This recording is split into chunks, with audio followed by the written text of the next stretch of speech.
And now I have the great pleasure of inviting President Mohammed Irfan Ali to join me on stage. Mr. President, welcome.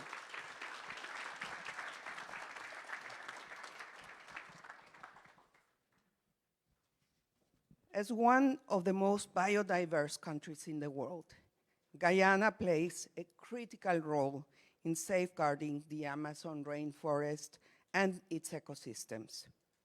So, in the first place, let me say a few words about you, Mr. President. You are the President of the Republic of Guyana since 2020. You are the first Muslim to hold this office and only the second Muslim head of state in the Americas. Despite your youth, Mr. President, you have a long and distinguished career in public service as well as an impressive academic background. So let me start with the questions. For those here in our audience who may be unaware of your country, can you briefly tell us what makes Guyana such a unique resource for biodiversity? Well, thank you very much. First of all, I'm very pleased to be here, and I would like to tell you a lot more about the country, but I'll restrict my answer to biodiversity. First of all, Guyana is strategically located geographically. We are part of two of the richest biodiversity zones in the world. That is the Guyana Shield and the Amazon. Other countries that share this area would include French Guiana, Suriname, Brazil, parts of Venezuela, and Colombia. So that's the first thing.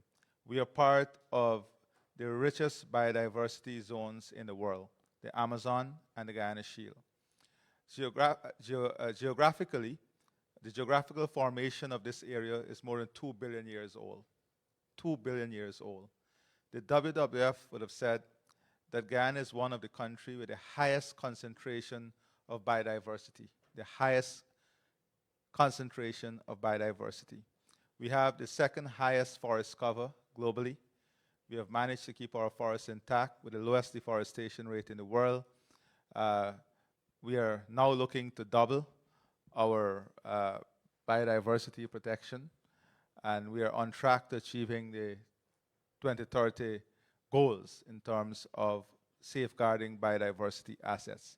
So this is where we are located from a biodiversity perspective. We are rich of our bird species is more than the entire United States of America. We have a high concentration of mammals, birds, amphibians, and of course, we are very rich in fresh water. So from a biodiversity perspective, we would be a powerhouse globally. Thank you, Mr. President. And yes, it's absolutely critical that we preserve this rich natural environment that you have. Mr. President, earlier this year, you announced plans to double Guyana's protected areas, which currently cover approximately 8.4% of your country, and to do this within 18 months. So this initiative forms a crucial part of the second phase of your low-carbon development strategy. Can you share with us some reflections and comments on your low-carbon development strategy? Well, first of all, with President Clinton and then Prince Charles, now King Charles, we brought global attention to the role of tropical forests and the role tropical forests plays in the climate equation.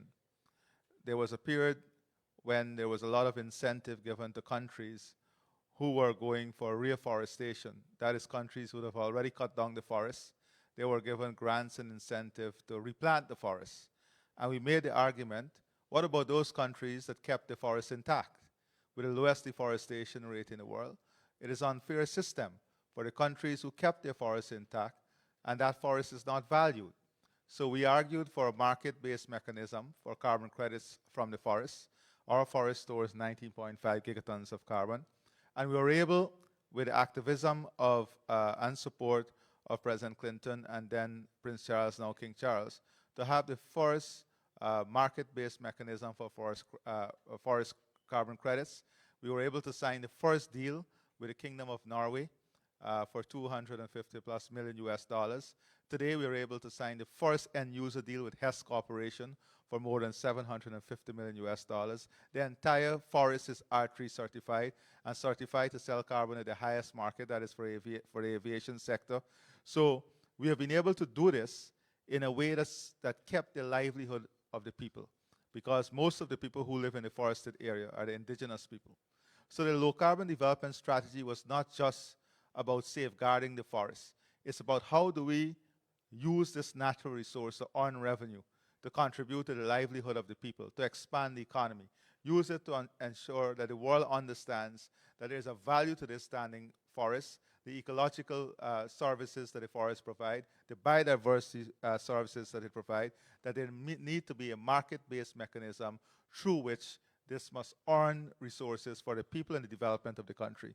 So we have shown that the LCDS is not only a climate model, it's an economic model. It is geared towards improvement of livelihood, expansion of the economy, utilizing climate and ecological services for the benefit of the country and the world, whilst at the same time safeguarding an important global asset for the existence of people globally. Very impressive, Mr. President. I do believe that climate finance is development finance, actually, altogether.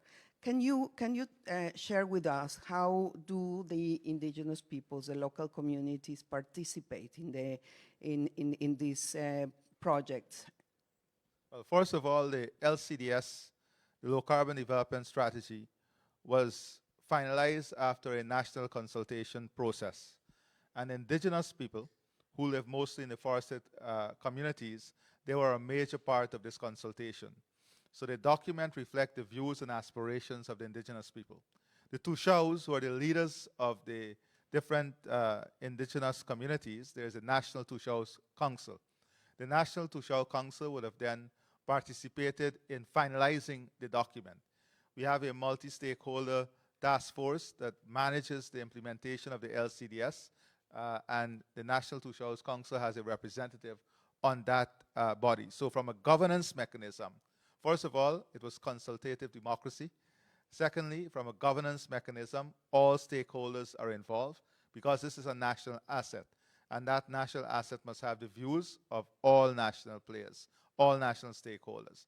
And then, importantly, how do we ensure the benefits goes back to the indigenous community and to ensure that is institutionalized and not done by accident or done by spontaneous planning.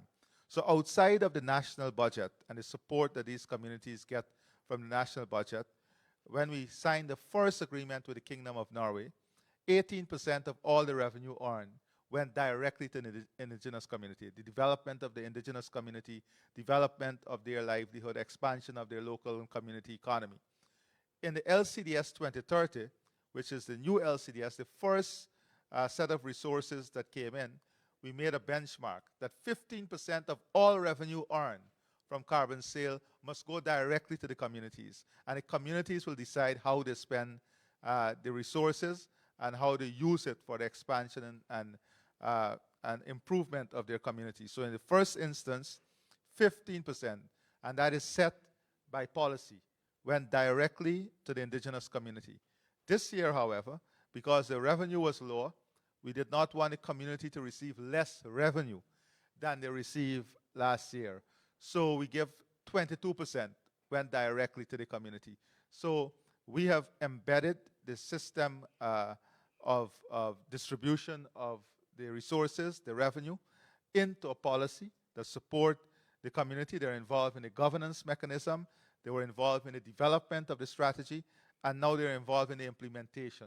And as I said, this is outside of the resources from the national and regional budget that would go to the communities. Fantastic. This is a great example of partnerships and cross-sector collaboration, which is very much embedded in the CGI perspective on how issues should be addressed. We're running out of time, but just a very, very quick last question. to you, Mr. President. Can you share with us your views on the question of your energy sector, the development of your energy sector, including the oil and gas sector? How is your administration ensuring that these activities do not undermine your country's biodiversity goals? Well, first of all, there's strong commitment from the government that our development is a low-carbon development strategy into the future. So, although we are a newcomer in this sector, we are calling for the removal of all subsidies and subsidies in the form of support to petroleum-producing countries and companies. All subsidies must be removed. Now, that's a strange call from a new entrant into the market. The second thing is that we are not changing our development path. That is, we're not changing our commitment on the forests. We're not changing our commitment on biodiversity. For a matter of fact, we have accelerated that commitment by saying in 18 months we're going to double the preservation area for biodiversity. Now, important to note is that we have a forest that stores 19.5 gigatons of carbon and sequester 153 million tons of carbon annually. That's an important point. Now, even with a maximum of 10 FPSOs operating offshore, it would not utilize 20% of the carbon sequestered by the forest. So then the question would arise later, if the world decide by 2050, we are only going to use 25 or 30 or 40% of our energy from petroleum product, then you have to decide who will produce it. And who will produce it, if you're going to answer that question from a morally correct perspective, has to be who will produce it in the least polluting environment, who would produce it with the least damage to the environment. And here is it. You have a country that is keeping its forests, the lowest deforestation rate in the world, committed to keeping this for the planet, safeguarding our biodiversity, expanding the mechanism through which we can safeguard that. We'll launch a global product on biodiversity very soon. And importantly, we're saying that even with 10 FPSOs operating, we'll not even be using 20% of the carbon the forest sequester. So that's the story. Mr. President, thank you. Thank you very much. Thank you for having me. It has been really an honor for me to be able to have this conversation with you. Thank you for sharing your experiences. Thank you for your leadership in favor of people and planet. Thank you very much. And let me apologize to the audience, because normally I love to take all the questions from the audience, but we don't have time here. Thank you. Please give a big round of applause to the President.